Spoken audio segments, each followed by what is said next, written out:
Hello, I'm David Waumsley, and this video is to introduce my new blog, which is called Simple Revolutions in Web Design. It has two themes: Keep It Simple, Stupid, which is often referred to by its acronym KISS, and Agile. And it's the real-time story of my attempt to use these concepts to improve my small web design business and enjoy it more. It's also a spin-off of a series that we're doing over at the WP Builds podcast called WP Business Bootcamp, where that's Nathan, the host, and myself, are relearning everything we know about building WordPress sites and running a web design business from start to finish.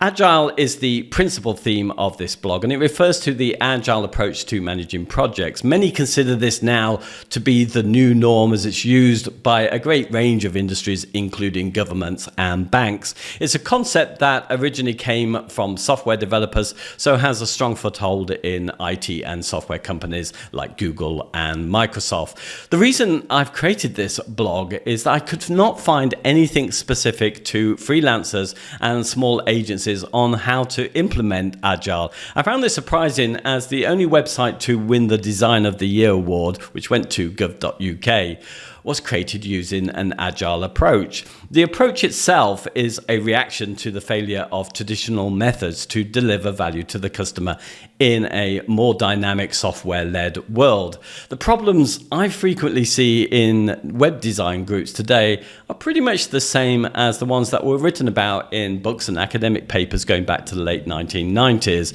which accumulated in the writing of the Agile Manifesto in 2001. The solutions that I see offered to new web designers today invariably seem to be the ones that further reinforce the traditional model, and so it continues, and it's what made it difficult for me to get started. If I look at the web design industry today, what I see is there are clients who just don't trust web designers. Now, there's nothing new about that. In fact, it's what made me reluctant to go into the industry. But increasingly with page builders, they can and will try to DIY it. I also see burnt out and cynical designers who want to get out of the business. Some do this by teaching others what they did. Others take courses on selling services and decide that they're only going to work with the top paying clients. But for many, that introduces another issue. They are going to need the skills to deliver the value they sell, or riskily, they're going to have to hope that they can buy solutions off the shelf and get away with it. Some, including me, have just tried to work quicker with clients, giving them what they asked for, and effectively getting it out before the client realizes they could have done more to realize their business aims.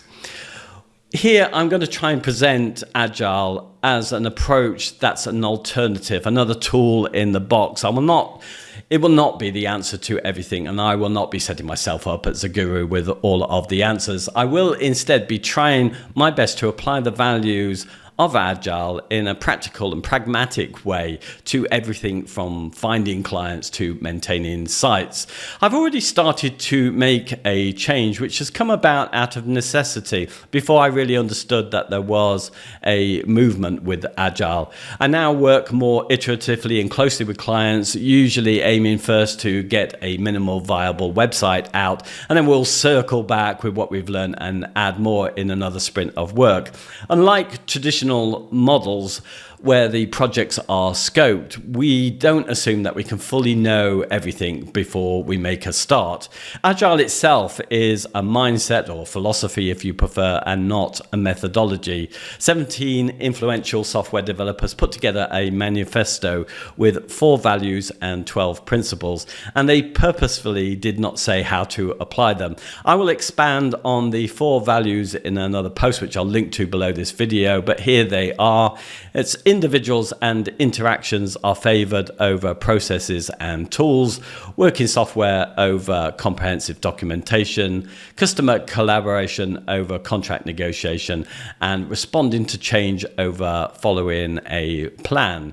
If we need a framework to apply Agile, there are several out there, such as Scrum, which is probably the most used, and Kanban, and there's another called extreme programming. I'll refer to these as we progress through the blog, but also I'm going to avoid getting too fixated on what they suggest. Agile is an adjective, it's not a noun. We are no longer agile if we are blindly following rules and not failing and learning from it. So agile as a method really takes a little bit of courage. I'll just quickly mention the KISS design principle. It's another concept which I'll be employing, and it's been echoed through the centuries and is very much connected with Agile. The stupid part relates to how things break and what's available to repair them. Effectively, it's really saying if there are two options, always go with the simplest, not necessarily the easiest.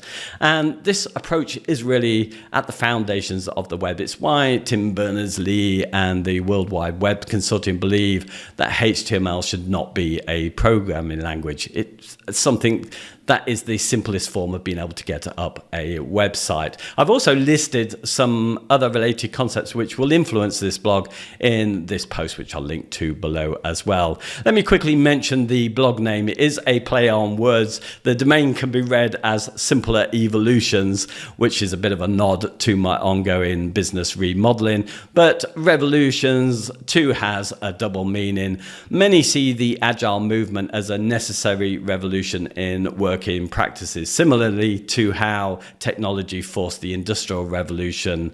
I think we need to be more aware of it because we're in the related web design industry. Revolutions can also describe the short circles of iterative work, which is generally done with Agile working methods. And if I want to push the concept a little bit too far, we'll also be flipping some of the commonly held views on their head, revolving them 180 degrees. So what to expect from the blog? Well, the content is going to be wide-ranging, and I'm going to aim to be as succinct as I can be.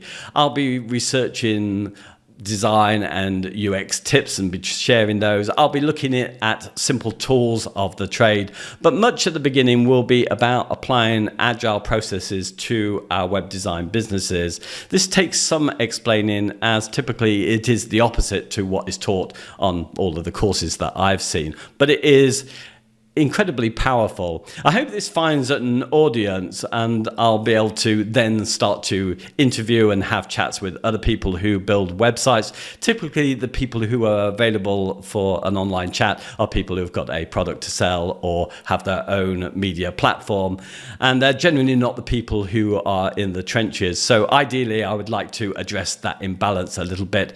But the blog itself will be an Agile project I will learn from doing, and it will change according to the needs. I would love it if you joined my Facebook group, which I've just set up, where we can discuss the things that I'm going to post. And also maybe you'll consider joining my mailing list. I'm not entirely sure what I'm doing with it, but I'll try not to abuse your trust with it. And it'll probably contain things that won't be worth putting in a video or a blog post. Anyway, I think that's all I need to say, and I hope to see you in another video soon. Thank you. Bye-bye.